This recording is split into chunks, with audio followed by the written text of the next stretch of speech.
चलो first page से आ जाओ। देखो अपन लोग एग्रीकल्चर अल्टीमेटली क्या है, इधर देखो फटाफट सब लोग। एग्रीकल्चर क्या है? एक प्राइमरी एक्टिविटी है। क्यों है प्राइमरी एक्टिविटी? प्राथमिक क्यों है वो? क्योंकि लैंड से अपन डायरेक्टली डील कर रहे हैं, ठीक है। अब एग्रीकल्चर जब अपन करते हैं तो अपने को जो लैंड यूज कैटेगरीज है, लैंड यूज की कैटेगरी मतलब क्या है, इधर देखो। आपके पास एक इतनी जमीन है, इस जमीन पे आप खेती बाड़ी भी कर सकते हो, इस जमीन पे घास भी उगा सकते हो, इस जमीन पे आप चारा भी चरवा सकते हो, जो अपने एनिमल्स होते हैं उनको। इस पे जंगल भी उगा सकते हो, बहुत चीजें कर सकते हो ना, इस पे इंडस्ट्री भी डाल सकते हो। तो उसी कैटेगरी को, कि आपके पास अगर 1 बीघा जमीन है और आपने उसके साथ क्या किया है, उसको अपन बोलते हैं लैंड यूज कैटेगरी। क्या बोलते हैं उसको? लैंड यूज कैटेगरीज, ठीक है कनिका? हाँ, उसको बोलेंगे क्या? लैंड यूज कैटेगरीज, ठीक है। अब लैंड यूज कैटेगरीज में क्या होएगा कि देखो, ये बता रहा है कि जैसे अपने रिकॉर्ड्स होते हैं ना, तहसीलदार क्या करता है? तहसीलदार क्या करता है? लैंड रिकॉर्ड्स मेंटेन करता है, करेक्ट है। तो उसके लैंड रिकॉर्ड में जैसे आपकी जमीन रजिस्टर्ड है, ठीक है, किस पर्पस के लिए रजिस्टर्ड है उसके हिसाब से बता रहे हैं। फॉर एग्जाम्पल फॉरेस्ट, फॉरेस्ट की डेफिनेशन क्या होगी? देखो इस पे तो सुप्रीम कोर्ट में केसेस भी हो चुके हैं। सबसे फेमस है 1996 का Godavarman case, T Godavarman case, ठीक है। इसमें डिसाइड हुआ था कि फॉरेस्ट की डेफिनेशन क्या है, क्योंकि लार्ज स्केल डिफॉरेस्टेशन हो रहा था, तो लोग बोल रहे थे हमारा तो जंगल है ही नहीं, ठीक है। तो how do you define jungle became a problem, correct है ना। तो एक तो ये वाला केस हुआ था। और फिर एक इंडिया में आती है Indian state of forest report, ISFR, extremely important, सबको पढ़नी है। और ये हर 2 साल में आती है। कितने में आती है? 21, 23, 25। 25 के आगे के नहीं, अब आएगी 26 में आएगी, 1 साल लेट आती है ना। 25 की रिपोर्ट आनी थी, वो 26 में आएगी। लास्ट 23 वाली रिपोर्ट है, हर 2 साल में आती है। 2 साल में आने वाली चीजों को क्या बोलते हैं? बाई एनियल। क्या बोलते हैं? बाई एनुअल नहीं, एनुअल मतलब हाँ, एनुअल मतलब होता है ईयरली। बाई एनुअल मतलब होता है कि 1 साल में 2 बार। बाई एनियल मतलब क्या होता है? 2 साल में 1 बार। कंफ्यूजन नहीं होना है, बाय एनुअल वर्सेस बाय एनियल। हाँ, बाय एनुअल मतलब ये, ठीक है, एनुअल आ रहा है ना ये, तो ये हाफ मतलब 6 महीने में 1 बार। और ये क्या हो जाएगा? 2 इयर्स में, ठीक है। तो फॉरेस्ट रिपोर्ट आती है अपनी, बाई एनुअल रिपोर्ट आती है, उसमें बताया जाता है कि भाई इतना परसेंटेज फॉरेस्ट है। उसमें डेफिनेशन क्या दे रखी है फॉरेस्ट की? कोई भी लैंड जिसका जो एरिया है वो एटलीस्ट 1 किलोमीटर स्क्वायर से बड़ा है और उसकी कैनोपी डेंसिटी 10% से ज्यादा है। कैनोपी क्या होती है? सपोज करो ये अपने पेड़ है, कैनोपी, एग्जैक्टली। तो वो जो टेंट जैसा स्ट्रक्चर बनाते हैं, ठीक है, एक्चुअली में कैनोपी क्या होती है? ट्रीज की। जैसे सपोज करो ये एरिया है, ठीक है, इसमें तुमने पेड़ उगाए हैं, करेक्ट है क्या? तो ये जो ऊपर वाला पेड़ का हिस्सा है ना, वो कितना घना है। अगर तुम ऊपर से देखोगे तो तुम्हें कितने गैप दिख रहे हैं, कितना घना है, कितने पास पास है, उसको क्या बोलते हैं? कैनोपी डेंसिटी, ठीक है। तो यहाँ पे फॉरेस्ट के डेफिनेशन में क्या आता है कि 1 किलोमीटर स्क्वायर से ऊपर एरिया हो, मिनिमम एरिया एटलीस्ट इतना तो होना ही चाहिए। और आपकी कैनोपी डेंसिटी जो है वो 10% से ज्यादा होनी चाहिए, ठीक है। तो वो हो जाएगा फॉरेस्ट। फिर यहाँ पे आता है एक बैरन और वेस्टलैंड। बैरन वेस्टलैंड क्या होता है? जैसे चंबल के रिवाइंस, वहां खेती बाड़ी हो सकती है क्या? नहीं। तो ऐसा एरिया जहाँ पे खेती बाड़ी करने के कोई चांसेस है ही नहीं, उसको क्या बोलेंगे? बैरन वेस्टलैंड, ठीक है। क्या बोलेंगे? बैरन वेस्टलैंड। चलो,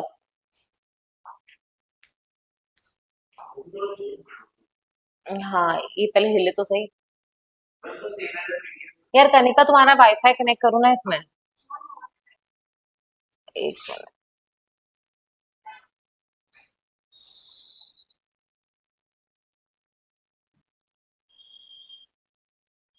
ठीक है, अब इसमें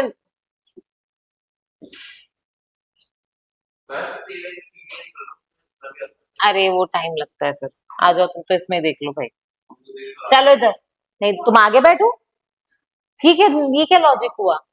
आ जाओ ना आगे। किसको नहीं दिख रहा बताओ?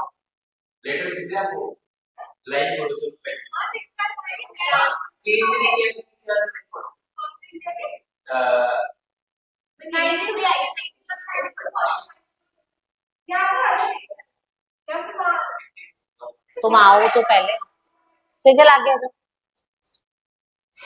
वापस है। चलो भाई इतना टाइम मत, नहीं इधर, अब सुनो यार। तीसरी टाइप की कैटेगरी क्या होती है? लैंड जो कि एग्रीकल्चर यूज के लिए नहीं है। लैंड ठीक है, लेकिन आपने सपोज करो उस पर सड़क बना दी, उस पर रेलवे लाइन डाल दी, आपने कोई इंडस्ट्री लगा दी, उसको क्या बोलते हैं? Land put to non agriculture uses. होता क्या है अंत में, ये क्यों पढ़ रहे हैं कैटेगरीज, क्या लॉजिक है इसका? होता क्या है कि सपोज करो डिसाइड हुआ कि राजस्थान में इतनी जमीन है, तो इस जमीन का फिर परसेंटेज बना बना के बताते हो। ये पाई पाई चार्ट पढ़ा है क्या? पढ़ा है ना? तो पाई चार्ट में परसेंटेज के हिसाब से बताते हो कि अच्छा इतना परसेंटेज लैंड इसमें है, इतना परसेंटेज लैंड इसमें है, ठीक है। फिर एरिया अंडर परमानेंट पैस्चर, ये क्या होता है? ग्रेजिंग लैंड, चारागाह जमीन। गांव में होती है ना चारागाह जमीन, ग्रेजिंग लैंड, जो परमानेंटली सिर्फ ग्रेजिंग लैंड ही रहता है, उस पर कोई ना घर बना सकता है ना खेती बाड़ी कर सकता है, ठीक है। तो वो क्या होता है? एरिया ग्रेजिंग लैंड के लिए, कॉमन पेस्टोर्स के लिए, उसको कॉमन पेस्टोर लैंड भी बोलते हैं। उसपे किसी एक बंदे का हक नहीं होता है, वो हमेशा विलेज का होता है, पंचायत का होता है वो, ठीक है। पंचायत सीरीज देखी है? चलो आ जाओ। फिर area under miscellaneous tree crops and groves, ठीक है। मिसलेनियस ट्री क्रॉप्स का मतलब क्या हो जाएगा? एग्जैक्टली खेती बाड़ी नहीं है, पर कई लोग फ्रूट ट्रीज वगैरह उगाते हैं ना, तो फिर उसको किस में काउंट करोगे? उसको इसमें काउंट करते हो, ठीक है। फिर कल्चरेबल वेस्टलैंड, ये पूछा गया था, ये तीन चार चीज है, इनको करो इंपॉर्टेंट मार्क, स्टार लगाओ। कल्चरेबल वेस्टलैंड क्या होता है? मुझे एक बात बताओ, एक जमीन पे आप उगाते जा रहे हो, ठीक है, फिर आपने मतलब कंटिन्यूअसली उगाते जा रहे हो, तो उसमें न्यूट्रिएंट्स खत्म नहीं हो जाएंगे क्या वो जमीन में या सॉइल में? तो कई बार आपने देखा होगा कई जगह पे, जैसे आपने खेती बाड़ी करी, उसके बाद आपने कुछ सालों के लिए उस लैंड को ऐसे ही छोड़ दिया ताकि वो रिप्लेनिश हो जाए, है ना, और फिर से थोड़े साल बाद आप वापस आके उस पर खेती बाड़ी करते हो, उसको बोलते हैं कल्चरेबल। क्या बोलते हैं उसको? कल्चरेबल, ठीक है। और वेस्ट लैंड क्यों है? कोई भी जमीन जो अगर 5 साल तक उपजाऊ नहीं होती, 5 साल के ऊपर हो जाता है, तो उसको अपन वेस्टलैंड कह देते हैं, ठीक है। अब कल्चरेबल वेस्टलैंड क्या है? जिसको आपने कल्टीवेट नहीं किया है, खराब जमीन नहीं है, आपने क्या नहीं किया, उसको कल्टीवेट नहीं किया है, लेकिन कितने सालों के लिए? 5 साल से ऊपर के लिए, ठीक है। और इसमें आप अगर थोड़ा बहुत सुधार कर लो, फर्टिलाइजर डाल दो, इरिगेशन फैसिलिटीज डाल दो, तो ये लैंड फिर से एग्रीकल्चर के अंदर आ सकता है। एक तो होता है बैरन वेस्टलैंड, पढ़ा था ना? बैरन क्या था? जो कभी उपजाऊ बन ही नहीं सकता। एक ऐसा लैंड जो आपने 5 साल तक कुछ नहीं किया, लेकिन 5 साल बाद फिर भी खेती बाड़ी में अगर आप इंप्रूवमेंट करो, तो वापस से आप उसको डाल सकते हो, वो होता है कल्चरेबल वेस्टलैंड, ठीक है। करंट फैलो लैंड क्या होता है? करंट फैलो मतलब अभी के लिए उस पर कुछ उगाया नहीं जा रहा है, मतलब 1 साल या 1 साल से कम के लिए आपने उसको खाली छोड़ दिया है, बट वापस से फिर आ जाओगे, एक एक साल के लिए खाली छोड़ा है, ठीक है। फिर आ जाओ यहाँ पे, फैलो अदर देन करंट फैलो। सबसे देखो, सबसे कम कौन सा है? Current fallow. करंट फैलो का मतलब क्या है कि सिर्फ 1 या 1 साल से कम के लिए आपने उसको खाली छोड़ा है, उसके बाद फिर से खेती बाड़ी करोगे। एक एक्सट्रीम इस साइड वाली जिसमें आपने 5 साल तक खाली छोड़ दिया था, वो क्या था? Culturable wasteland. और इन दोनों के बीच में क्या है? Fallow other than current fallow. समझ में आ गया? तो अपन यहाँ पे क्या लिखेंगे? यहाँ लिखेंगे लेस देन इक्वल टू 1, यहाँ लिखेंगे 1 से 5। अरे यार एक, इसको लिख लो अपनी कॉपीज में, यहाँ पे करंट फैलो के सामने लिख दो लेस देन 1 ईयर और इक्वल टू 1 ईयर, ठीक है। समझ में आ रहा है क्या? फैलो अदर देन करंट फैलो ऐसे लिखो, 1 से 5 ईयर्स। और ये क्या हो जाएगा? More than. समझ में आ गया? छोटी छोटी चीजें ये पूछी गई हैं और फिर एग्जाम में होते हैं कंफ्यूज। करंट फैलो मतलब 1 साल, तुम क्या लिख रहे हो? ठीक है, तो one 1 year current fallow, 1 year, फिर आप फैलो अदर देन करंट फैलो 1 से 5, और फिर कल्चरेबल वेस्टलैंड मोर, हाँ मोर देन 5, ठीक है। बट इसको आप फिर से यहाँ पे लिख लो, reclaim back to agriculture, okay. लेकिन इसके ऊपर एक और कैटेगरी आती है, वो आती है बैरन वाली, उसमें भी मोर देन 5 रहता है, बट एग्रीकल्चर नहीं कर सकते। जैसे एग्जाम्पल लिख लो वहां पे चंबल रिवाइन्स, बिहड़ में नहीं होती है खेती, इसलिए वहां क्या प्रोफेशन लोग अपनाते थे? चंबल के। हम्म, डेकॉइट क्या, कहाँ पे, यहाँ पे रिक्लेम बैक टू एग्रीकल्चर, हो सकता है ना, रिक्लेम्ड बैक टू एग्रीकल्चर। छोटे छोटे पॉइंट्स होते हैं अल्टीमेटली, और एनसीईआरटी शुड बी इन, ये दिस पूरा chapter should be in very small points, important once,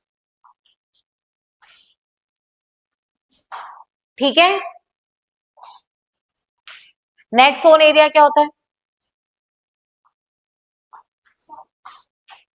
net sown area क्या होता है,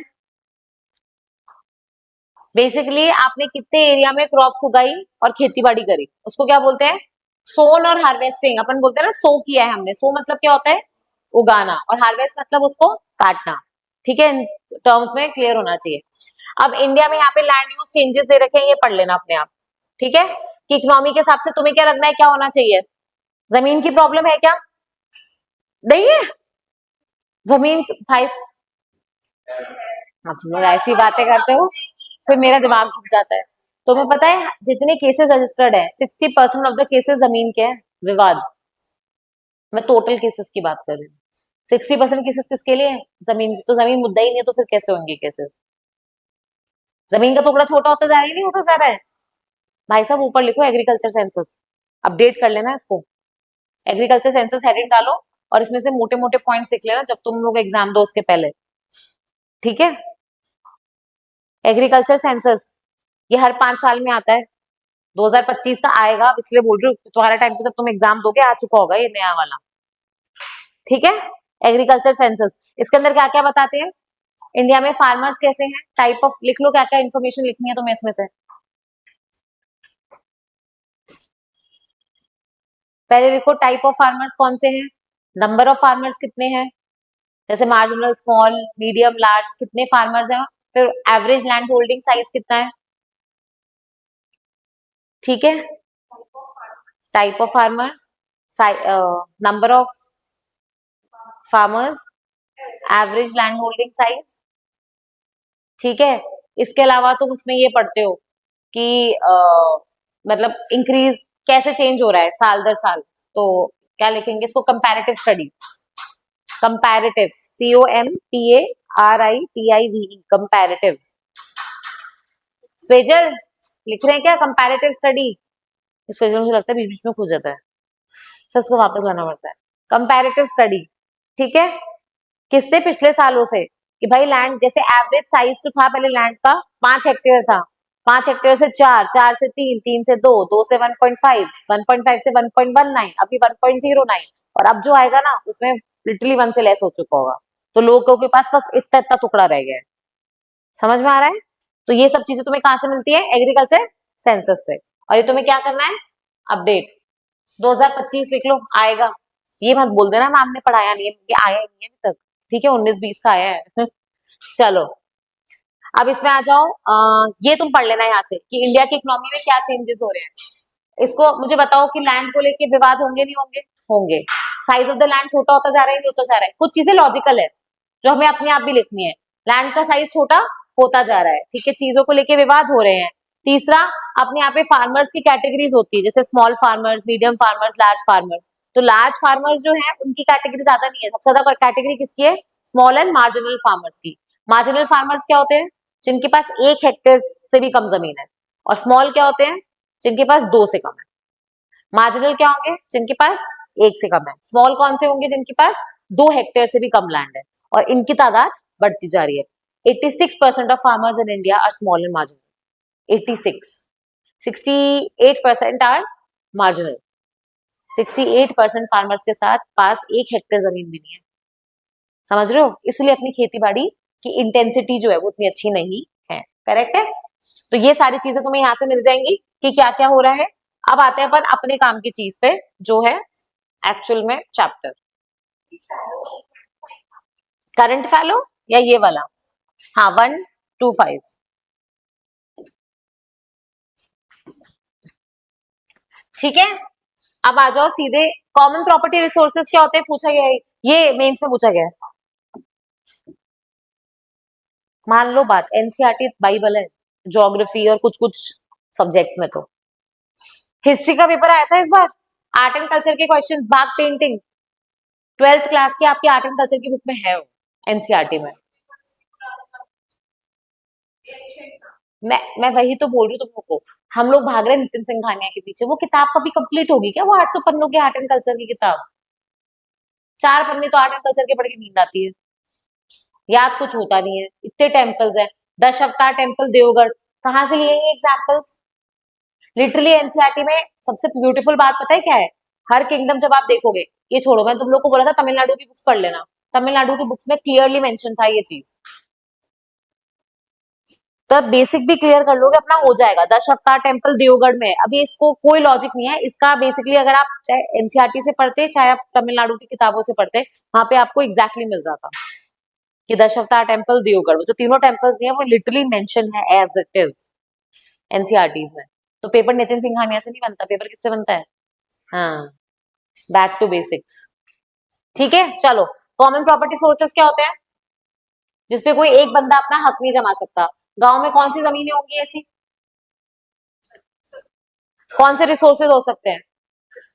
जैसे 4 आना जमीन हो गई, उस पे कोई एक बंदा कब्जा नहीं कर सकता ना। तुम्हारी बकरी भी चरा सकती है, मेरी बकरी भी चरा सकती है, क्या दिक्कत है? कुआं होता है, कुएं में से सब पानी निकालते हैं अनटिल वो आपके प्राइवेट लैंड में ना हो। तो कुएं में से जनरली सब लोग पानी निकाल सकते हैं। फिर आपके कुएं के आसपास की जमीन पे सपोज करो कि कोई पेड़ उग रहा है, या हमारी सड़क पे जो पेड़ उगते हैं उस पे किसी एक बंदे का हक है क्या? जिसके घर के सामने उग रहा है उसका हक है? नहीं है ना। उसपे तो कोई भी बाई वगैरह भी तो लेके जाती है। कई बार फली के पेड़ों में से आप देखते होगे कि वो फली निकाल रही है, आम के पेड़ों में से कैरी निकाल रही है, निकालते हैं ना वो। तो ये सब क्या होते हैं? Common property sources. ठीक है, इस पे एक का हक नहीं हो सकता। और सबसे इंपॉर्टेंट बात क्या है, इसी रेफरेंस में पूछा गया था कि common property sources generally women use करती हैं, क्योंकि पहले के जमाने में चूल्हे चलते थे, तो उसके लिए लकड़ी कहाँ से आती थी? इन पेड़ों में से। करेक्ट है। वैसे ही अगर आप देखोगे कुएं में से पानी कौन ला रहा है? महिलाएं। करेक्ट है ना। फली वगैरह के जो पेड़ लगते हैं उसमें से कौन तोड़ रहा है? महिलाएं। तो विमेन के लिए ये common property sources were like a life line. ठीक है, तो फेमिनिन एस्पेक्ट के लिए क्वेश्चन पूछा गया है ऑलरेडी। ठीक है, okay. Now let's come to agriculture, जो मुझे एक्चुअली में लेना है। इसमें ये है सबसे इंपॉर्टेंट, ये देखो। अरे कर दिया अपडेट, अमेजिंग। ये लो, देखो, ये बेसिकली बता रहा है अपना कल्चरेबल वेस्टलैंड क्या था जिसको 5 साल से ऊपर हो गए और अब उसमें एग्रीकल्चर हो सकता है क्या? अरे करेक्ट है। फैलो अदर देन करंट फैलो 1 से 5, करंट फैलो 1, और नेट एरिया सोन छोड़ दो। इंडिया में देखो एरिया सोन बढ़ता जा रहा है क्या? जिसके पास जो भी जमीन है सब में खेती बाड़ी कर रहे हैं। करेक्ट है। तो एरिया सोन क्या हो रहा है? ऐसे how do you see a table and identify the statistics, यही चीज वहां लिखी होगी, तुम्हें खुद से लिखनी चाहिए ये चीज। एरिया सोन बढ़ रहा है। फिर आ जाओ करंट फैलो, करंट फैलो बढ़ रहा है। ठीक है। फैलो अदर देन करंट फैलो मतलब जो लैंड आपने 1 से 5 साल के लिए छोड़ा है वो घटा। नहीं नहीं, ये ऐसे है, सॉरी, ये इतना ही देखना है, ये 4 साल का नहीं है। ये रिपोर्टिंग एरिया और एक परसेंटेज लिया है total cultivable land. Net sown area बढ़ा है, करंट फैलो बढ़ा है, फैलो अदर देन करंट फैलो कम हुआ है। इंसान अपनी जमीन छोड़ेगा क्या 5 साल तक? 1 साल छोड़ देगा, फिर खाएगा क्या? मैंने अभी बताया स्मॉल एंड मार्जिनल फार्मर्स बढ़ते जा रहे हैं। फिर कल्चरेबल वेस्टलैंड का क्या हुआ है? कम हुआ है। क्यों? जो जमीन मिली सब पे खेती करनी है, तो 5 साल से ऊपर की भी क्यों ना हो उसमें एग्रीकल्चर फर्टिलाइजर तो मिलता ही है हमारे यहाँ पे, यूरिया वूरिया मिल जाता है इजीली, उसको डाल के खेती बाड़ी में जमीन को उपजाऊ बनाओ। ठीक है, तो कुछ स्टैटिस्टिक्स यहाँ से मिल गए, तो ये आपको यही पॉइंट्स लिखे हुए हैं। अब आ जाओ ये वाला, cropping intensity, extremely important, free में पूछा है। क्रॉपिंग इंटेंसिटी क्या होती है? मतलब हाँ, पॉइंट ये है कि सपोज करो मैंने, ये मेरे पास लैंड है, ठीक है। नेट सोन एरिया क्या था कि कितने एरिया में मैंने बुवाई करी और कटाई करी, लेकिन हो सकता है मैं एक ही एरिया को 2-3 बार यूज कर रही हूँ। जैसे मैंने एक बार आज चावल उगाया, फिर मैंने उसी खेत में गेहूं उगाया, फिर मैंने उसी खेत में वाटरमेलन उगाया। समझ रहे हो? तो मैंने कटाई तो बहुत बार करी है ना, हार्वेस्टिंग तो बहुत बार करी है। तो वही चीज है कि आपका जीसीए, जीसीए कहाँ पे लिखा है इन्होंने? ये होता है gross cropped area upon net sown area, लिख लो इसको। क्रॉपिंग इंटेंसिटी लिखो, जीसीए अपॉन एनएसए लिखा है ना, ये ऐसे फुल फॉर्म ना याद नहीं आएंगे एग्जाम में। एनएसए मतलब नेट सोन एरिया, स्वेजल इधर ही है ना, हाँ, नेट सोन एरिया। और जीसीए मतलब ग्रॉस क्रॉप्ड एरिया। तो क्रॉप्ड एरिया मतलब कितनी बार आपने क्रॉपिंग करी है। ठीक है, तो एक ही खेत में आप मल्टीपल टाइम्स क्रॉपिंग कर सकते हो। अगर आपने सपोज करो एक खेत में एक ही बार आपने बोया और एक ही बार आपने काटा, तो ये कितना हो जाएगा 1/1, तो ये 100% हो जाएगा क्या? और अगर आपने इसको 2 टाइम्स किया, 3 टाइम्स किया, तो ये परसेंटेज बढ़ती जाएगी। क्लियर है? तो ये होता है आपका क्रॉपिंग इंटेंसिटी। अब क्रॉपिंग सीजन अपन निकल कर लिए थे, खरीफ, रबी और जायद। ठीक है, मोमा, जोजू, कोकरतू, वीट, बार्ली, ग्राम, पी, मस्टर्ड, रटे होने चाहिए। ठीक है, उसके बाद आ जाओ टाइप्स ऑफ फार्मिंग, ये इंपॉर्टेंट है। देखो,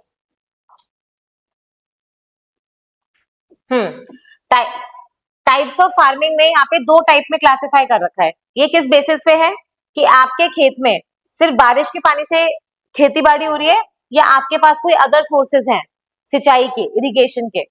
जैसे आपने सुना होगा ना, लोग कुएं में से डायरेक्टली हैंडपंप लगा के खींच लेते हैं पानी, मोटर लगा के खींच लेते हैं।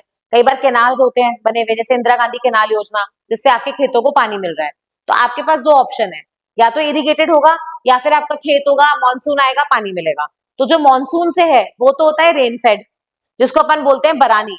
बरानी मेडिवल इंडिया में भी आप पढ़ोगे जब आप हिस्ट्री पढ़ोगे। ठीक है, और ये है इरिगेटेड। तो ये तो समझ में आ गया कि जिस खेत में इरिगेशन होगा वो इरिगेटेड में खिलाएगा, बाकी वाला रेन फेड में खिलाएगा।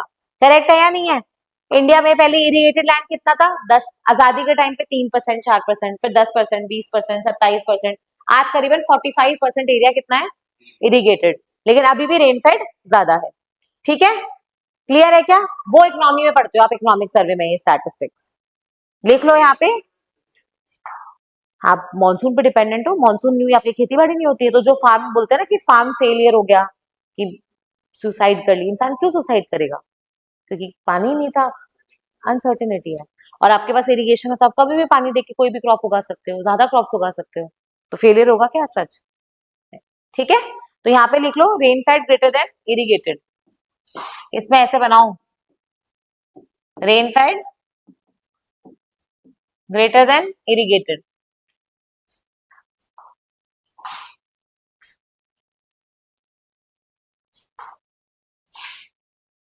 ठीक है,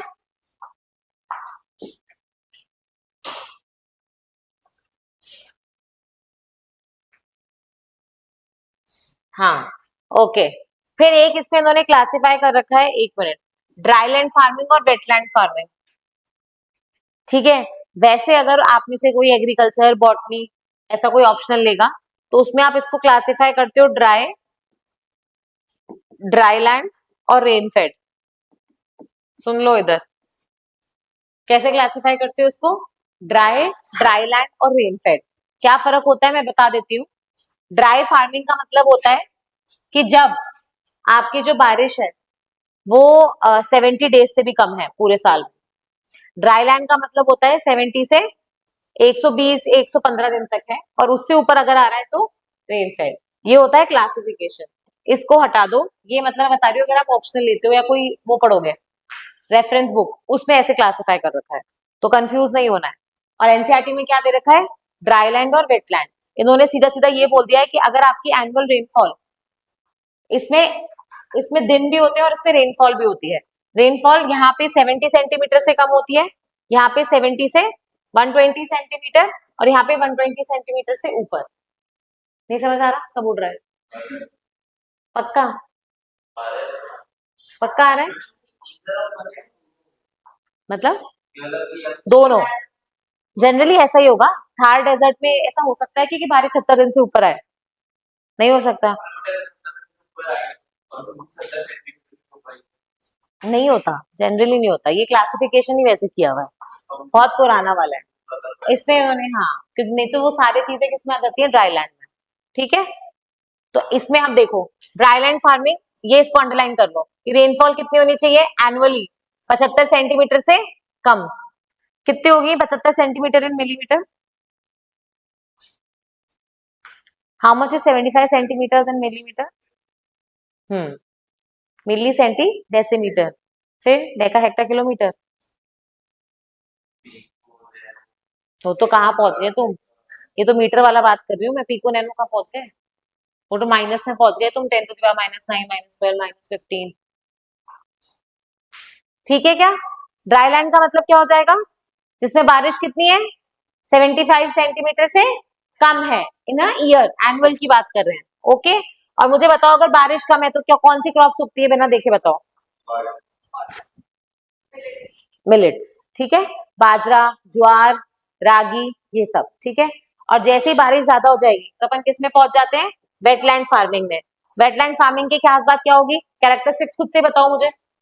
बारिश ज्यादा है तो सॉइल मोर कल्टीवेबल है, सॉइल में मॉइस्चर रहेगा, पानी की कमी नहीं रहेगी। हाँ, इरिगेशन चैनल्स भी बिल्ड कर सकते हो क्योंकि पानी है आगे, ठीक है। तो इसमें कौन सी क्रॉप्स उगेंगी, और शुगर केन, जूट, ये सब उगा सकते हो। ये क्रॉप्स वहां पे पॉसिबल है क्या, ड्राई लैंड में नहीं। तो एक क्लासिफिकेशन अपन ने क्या पढ़ा है, रेन फेड और इरिगेटेड, और दूसरा क्लासिफिकेशन क्या पढ़ा है, dry land and wetland farming, ठीक है। तो अब कंफ्यूज हो गए क्या, ठीक है। अब आ जाओ, ये था मुझे जो शुरू करना था, फूड ग्रेन्स, ठीक है। अब यहाँ पे है ना, मुझे बताओ फूड ग्रेन्स क्या क्या हो सकते हैं। आप एक काम करो, ये बनाओ अपनी कॉपीज में क्रॉप्स बनाओ, और क्रॉप्स को ऐसे क्लासिफाई करो, ये इंपॉर्टेंट है। नहीं तो याद कैसे करोगे तुम लोग इतना सारा मटेरियल, नहीं लिखो।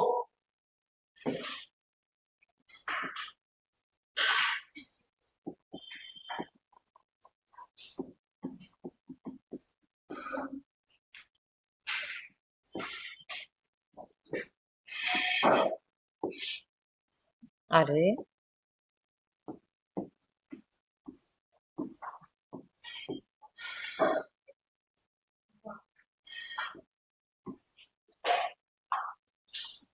ये क्लासिफिकेशन क्यों करवा रही हो,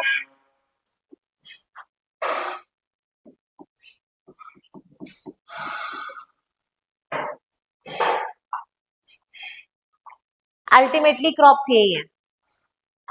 और एक वो और आएगा, एक वो और रह गया, सॉरी, क्या बोलते हैं उनको, कैश क्रॉप्स या प्लांटेशन क्रॉप्स। अल्टीमेटली जितनी भी क्रॉप्स पढ़ोगे वो इस कैटेगरी में डिवाइड होगी, समझ में आ गया। कैश ये लास्ट में लिखना, कैश और प्लांटेशन क्रॉप्स उस साइड पे जाएगा, मिलेट्स के बाद कैश और प्लांटेशन क्रॉप्स, इससे कोई फर्क नहीं पड़ रहा, बट ऑर्डर जनरली ये होता है ना, गेहूं चावल फिर लास्ट में fibre, oil seeds, cereals, fibre, oil seeds, pulses, millets and cash crops slash plantation crops. तो उसमें सब आ जाएगा, कैश्यू नट, अरेका नट, रबड़, टी, कॉफी, है ना, शुगर केन, वो सारी चीजें।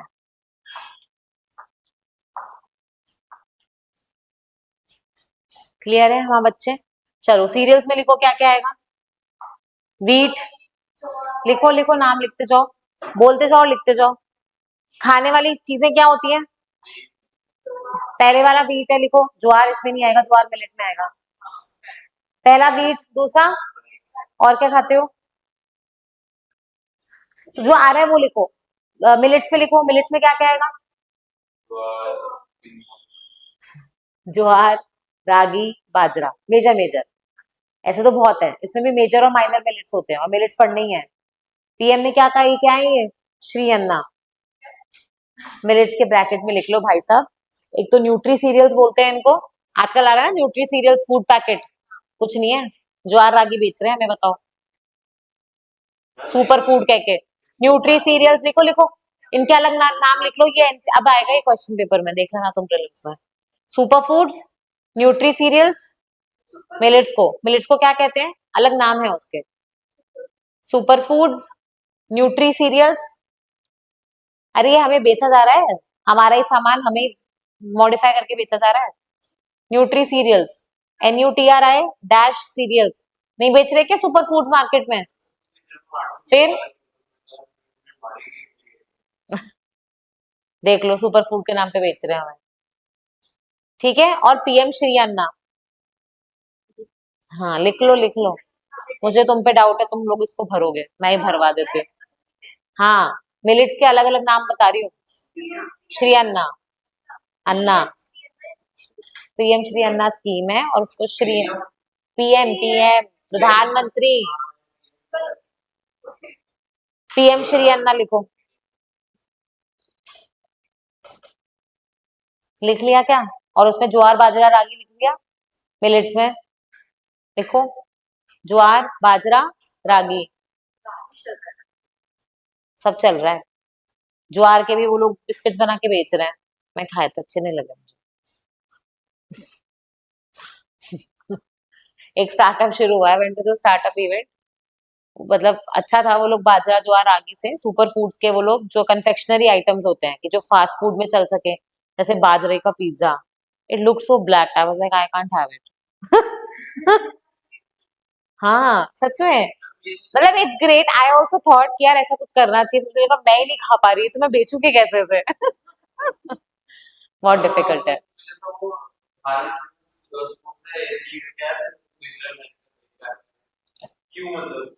तुम भी बेचो। क्यों? वो केडिया केडिया का भी जो ऐड आता रहता है पूरे टाइम रेडियो पे, केडिया पवित्र आटा, केडिया पवित्र सत्तू, तो वो लोग भी क्या कर रहे हैं, अल्टीमेटली वही रीपैकेजिंग करके तो दे रहे हैं। ठीक है, अब इसमें लिखो और क्या है। फाइबर क्रॉप्स में क्या क्या आएगा?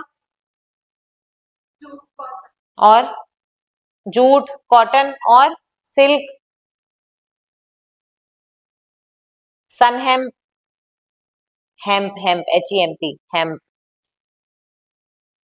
ठीक है, यही होते हैं majorly crops, cotton jute hemp और सिल्क। फिर क्या बचा इसमें? पल्सेस, पल्सेस में बताओ, अब इनके इंग्लिश नाम बताओ। पल्सेस को लेंटिल्स भी बोलते हैं, पहले तो वो लिखो।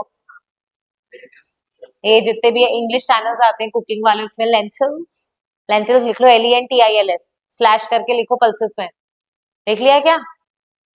तुम लोगों ने अगर ये बोला कि मैम ने पढ़ाया नहीं है क्लास में।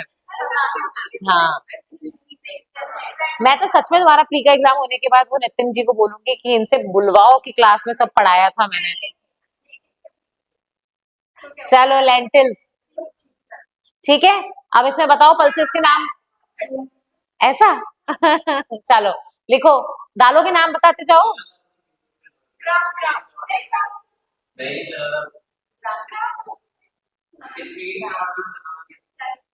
ये देखो इनकी नॉलेज स्विगी इंस्टामार्ट से बढ़ रही है, हमारा क्या होगा यार। कल तुमने भेजा था ना जेंजी वाला जोक।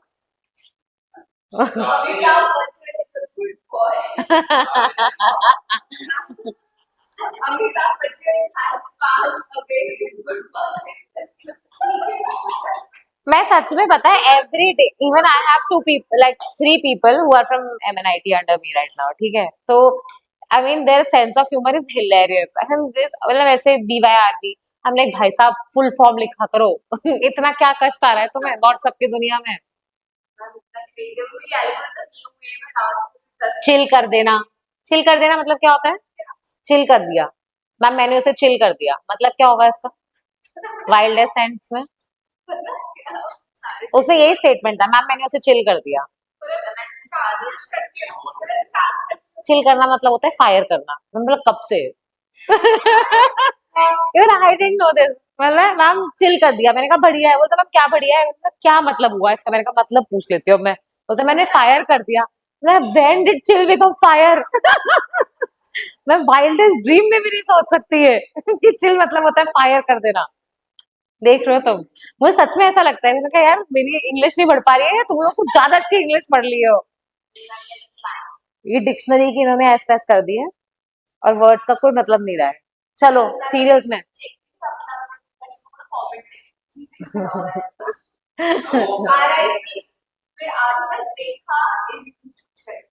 आई मेरे पास भी जोक है, लेकिन अपन है ना ये क्लास खत्म करने के बाद में तुम लोग को एक जोक सुनाऊंगी, ठीक है, सही फनी। चलो अभी पल्सेस में लिख लो। चलो चलो, तूर दाल, मूंग तूर लिखो भाई साहब, इनके इंग्लिश नाम लिख के आना कल। नहीं अब नहीं, कल लिख के आना सारे, मूंग तुर, और नाम बोलो। अरहर, अरहर इज तुर ओनली। फिर ये देखो मुझसे लड़ रहा है, मैं दाल भिगो के आती हूँ यार। चना, अरहर, ये मसूर, उड़द।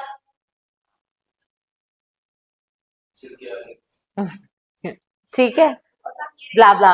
अब इसमें ऑयल सीड्स लिखो। ग्राउंडनट इज ऑयल सीड, ठीक है। ऑयल सीड्स क्या होते हैं? जिनके सीड में से तेल निकल सकता है। Mustard oil. किस किस का ऑयल खाते हो तुम लोग? Sunflower,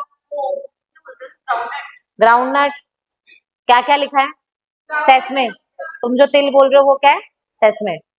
sesame, sunflower, groundnut, mustard, safflower.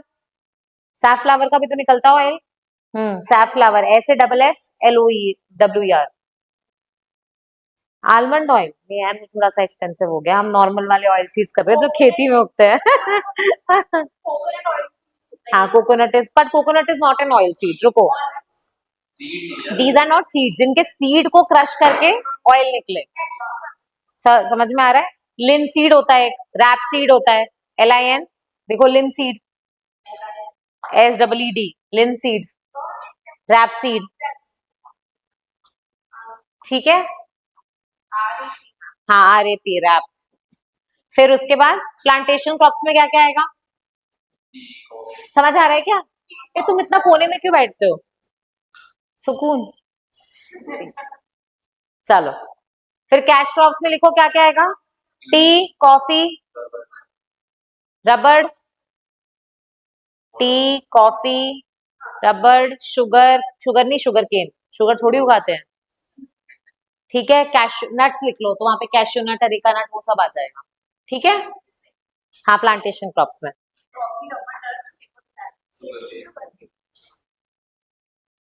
ठीक है, हो गया। अब पढ़ लेंगे अपन फटाफट फटाफट, चलो। ये तो अपन टाइम पास कर रहे थे तुम लोगों का मन बहलाने के लिए। चलो, अब सबसे पहले आ जाओ सीरियल्स पे। मन नहीं बुलाया मैंने तुम्हारा, कितनी प्यारी चीजें बोल के। चलो, सीरियल से बताओ, मुझे बताओ सबसे ज्यादा खाने के लिए क्या चाहिए पेट भरने के लिए? अनाज, राइट? अनाज इज सीरियल्स, ठीक है। तो इसलिए इंडिया में सबसे ज्यादा क्या उगेंगे? सीरियल्स। तो how much is the cereals occupy how much area, ये पूछा गया है। ये कौन से प्री में पूछा गया है इनका ऑर्डर डिसेंडिंग ऑर्डर में लगाने के लिए, ठीक है। तो सीरियल्स क्या हो जाएगा? पढ़ के नहीं, पढ़ के गए तो फिर देखना। सीरियल्स क्या हो जाएगा? 54%, ठीक है। और कंट्री जो है पूरे विश्व में अगर आप देखोगे, पूरे विश्व का 11% उगाती है। और कौन से नंबर पे आती है? Third in production. ऑब्वियसली हमसे ऊपर कौन होगा? चाइना एंड US, ठीक है। प्रोडक्शन में बात कर रही हूँ मैं। दो शब्द होते हैं, एक होता है प्रोडक्शन और एक होता है प्रोडक्टिविटी। क्या अंतर होता है?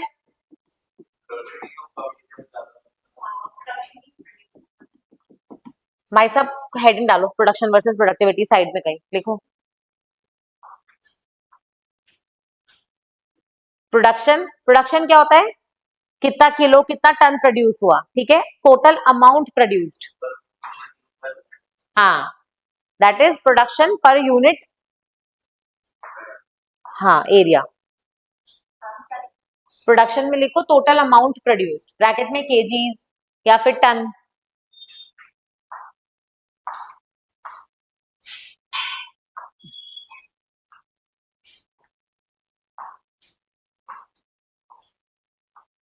ठीक है। और प्रोडक्टिविटी मतलब क्या होता है? Production per unit area, production per unit area. उसमें लिखो केजी पर मीटर स्क्वायर। कहा क्या हो गया? प्रोडक्शन वर्सेस प्रोडक्टिविटी, ठीक है। प्रोडक्शन इज केजी या फिर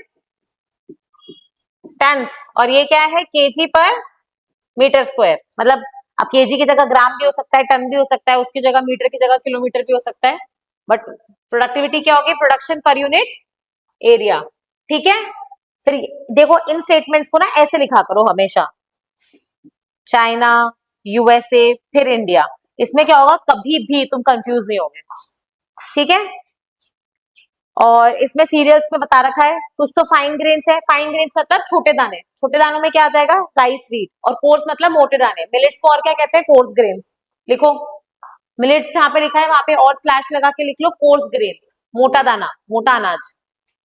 हाँ, COARSE, course. Millets, ARSE, course. Fine sand, coarse sand. Fine मतलब छोटा दाना, कोर्स मतलब मोटा दाना। हाँ, इनको कोर्स ग्रेन्स भी बोलते हैं, ठीक है। अरे इसमें ठीक है। अब ये तो एक एक क्रॉप के बारे में लेना है, तो यहाँ से देखते चलो। राइस के बारे में सबसे पहले, राइस हमारा स्टेपल खाना है या नहीं है? स्टेपल खाना क्या होता है? जो रेगुलरली खाते हैं, ठीक है, स्टेपल फूड। साउथ का स्टेपल फूड राइस है, ऊपर नॉर्थ का व्हीट है। साउथ और ईस्ट साइड जैसे बंगाल वगैरह में rice is a staple food, लेकिन जैसे पंजाब, हरियाणा, राजस्थान, यूपी में rice is not the staple food. क्या है? व्हीट। हमारा रोटी खाए बिना पेट नहीं भरता है, ठीक है। तो rice is a staple food, ठीक है। एंड अब राइस के बारे में कैरेक्टरिस्टिक्स है। मुझे बताओ, ये एरिया है राइस उगाने का, ये देखो, ये तो है मेजर एरिया, देख रहे हो इधर, ये पूरा, ये पूरी बेल्ट में मुझे बताओ पानी भर के है या नहीं है? सब रिवर्स का डेल्टा रीजन है ये पूरा गंगा वाला रीजन है, यूपी, बिहार, बंगाल, वो वाला रीजन यहाँ पे भी है ना। और यहाँ पे देखोगे तो वो ब्रह्मपुत्र वाला रीजन है। तो एक्सेसिव पानी जहाँ पे है वहां पे क्या है? राइस। ये तो मेजर है, और उसके आगे जो लाइट शेडो रीजन दे रखा है वो माइनर एरिया है, क्योंकि यहाँ पे भी थोड़ा थोड़ा पानी है ना, जैसे यहाँ पे इंदिरा गांधी कैनाल और ये सब। तो यहाँ पे क्या उग रहा है?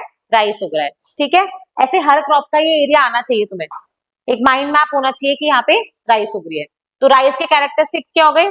कि ये ट्रॉपिकल ह्यूमिड एरियाज की क्रॉप है। क्यों? राइस को जनरली कितना पानी चाहिए होता है?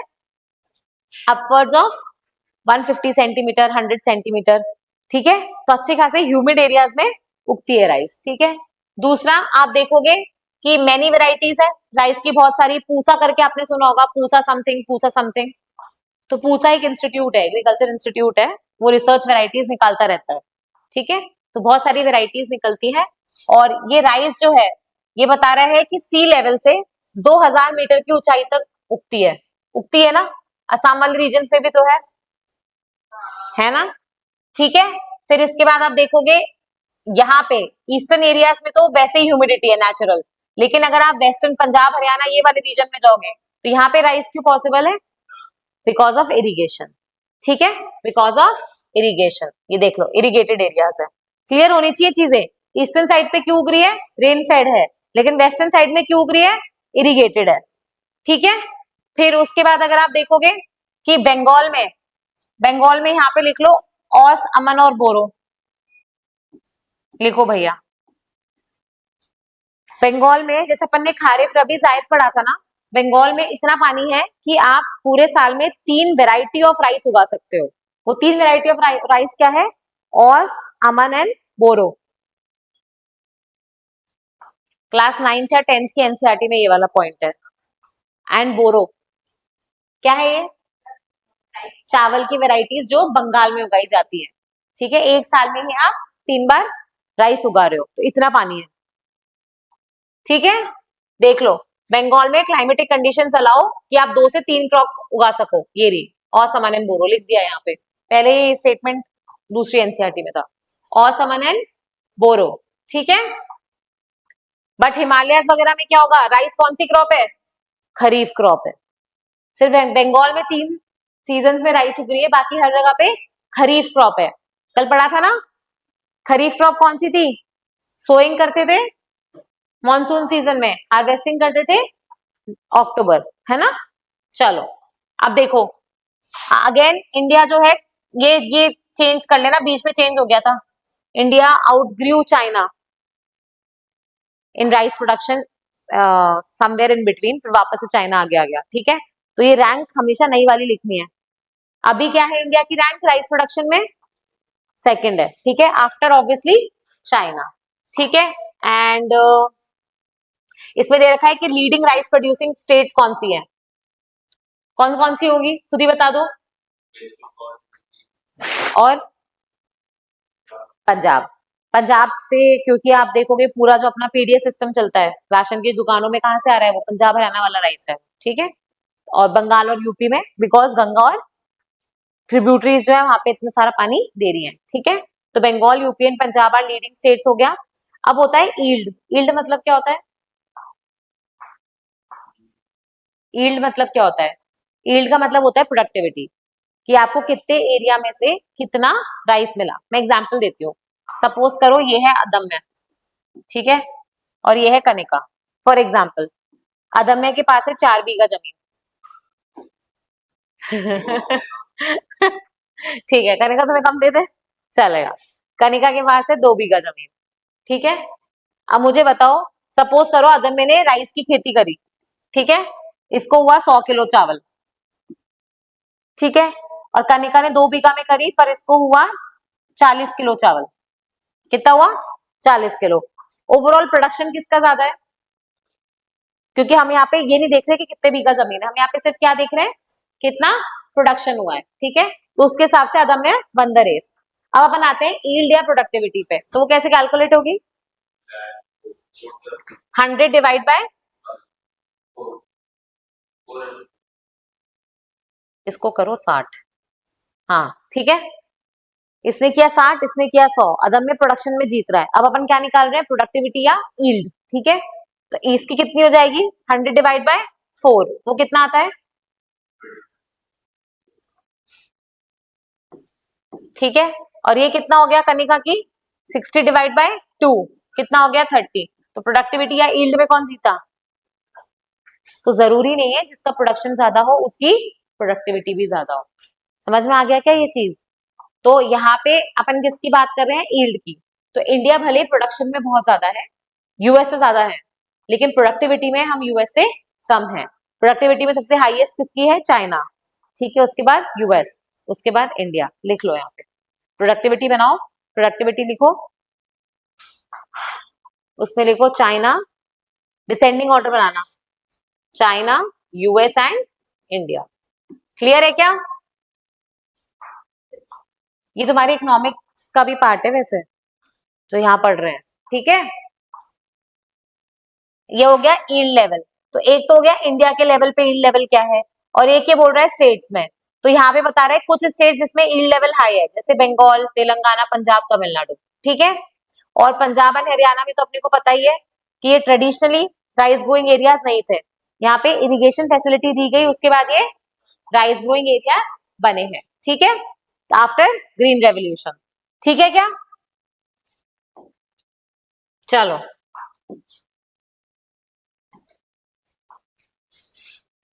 ओके। और यहाँ पे देखो, अब ये इंपॉर्टेंट है, ये चीज तुम्हारे पिछले वाले पेज में होनी चाहिए कि high yielding states and low yielding states. समझ गए? हाई यील्डिंग स्टेट्स उधर कौन सी थी? तमिलनाडु, है ना, आंध्रा, वो सब, बंगाल। और लो यील्डिंग में कौन सी है? मध्य प्रदेश, छत्तीसगढ़, उड़ीसा। करेक्ट है? चलो, नेक्स्ट क्रॉप कौन सी है? लोकेशन, इनमें कम पानी है ना, एमपी, छत्तीसगढ़, उड़ीसा में, एज कम्पेयर टू बंगाल। ठीक है, फिर वीट, वीट के बारे में बताओ। पहले वीट का एरिया देखो, मुझे बताओ वीट नीचे उगती है क्या? इधर सब लोग कहाँ खो गए? वीट नीचे उगती है? नहीं उगती ना। गेहूं कहाँ उगता है मोस्टली? ऊपर वाले एरिया में, यहाँ पे, यहीं पे लोग ज्यादा खाते भी हैं, रोटियां, दाल बाटी सब में ये क्या बोल रही हूँ, सब में वीट लगता है। ठीक है, तो ये वाला अपना ट्रेडिशनल वीट ग्रोइंग एरिया है। समझ गए? अब अगर आप तुम देखोगे तो राइस वाला इसके बाजू वाला था या नहीं था? ये था ना पूरा राइस, तो कॉम्प्लीमेंट हो गया। राइस है यहाँ पे वीट है। क्लियर है? चलो, वीट में क्या हो जाएगा? सेकंड मोस्ट इंपॉर्टेंट क्रॉप है आफ्टर राइस, क्योंकि 54% लोग अगर राइस खा रहे हैं तो 20 से 30% लोग वीट खा रहे हैं एज अ स्टेपल फूड। ठीक है, उसके बाद ये देख लो, इंडिया कितना प्रोड्यूस कर रहा है? 12.5%।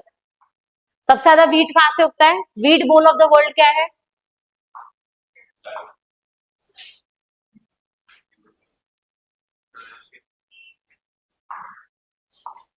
लिख लो, wheat bowl of the world लिखो।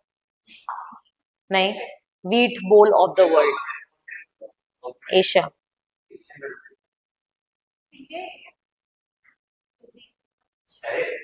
रशिया, यूक्रेन, स्टेपीज, स्टेपीज करके एक एरिया है, ग्रासलैंड एरिया है। It is called as the food grain bowl of the world, या फिर wheat, wheat bowl of the world.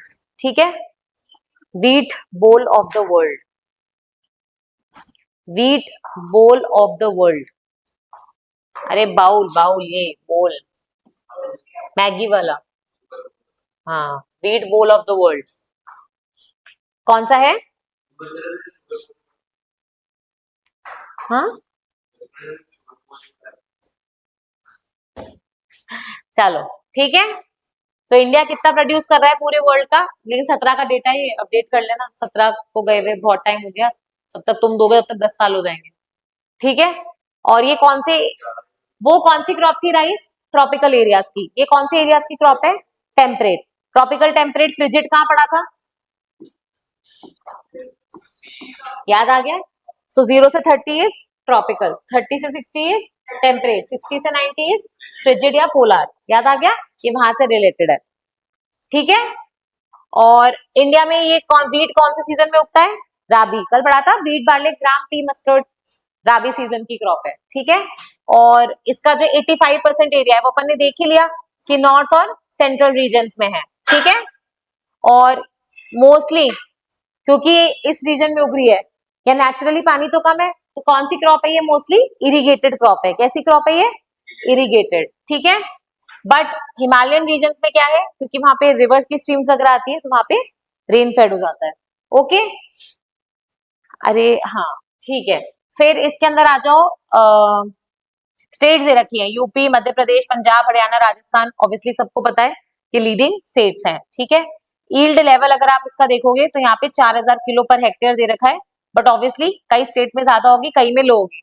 आप फिर से यहाँ पे डिवाइड करोगे, हाई यील्डिंग और लो यील्डिंग। ठीक है। हाई यील्डिंग में यूपी, पंजाब, राजस्थान वैसे आ जाएगा। ठीक है। हिमाचल, जम्मू कश्मीर लो यील्डिंग आ जाएगा। आ गए क्या, ठीक है, समझ में आ गया।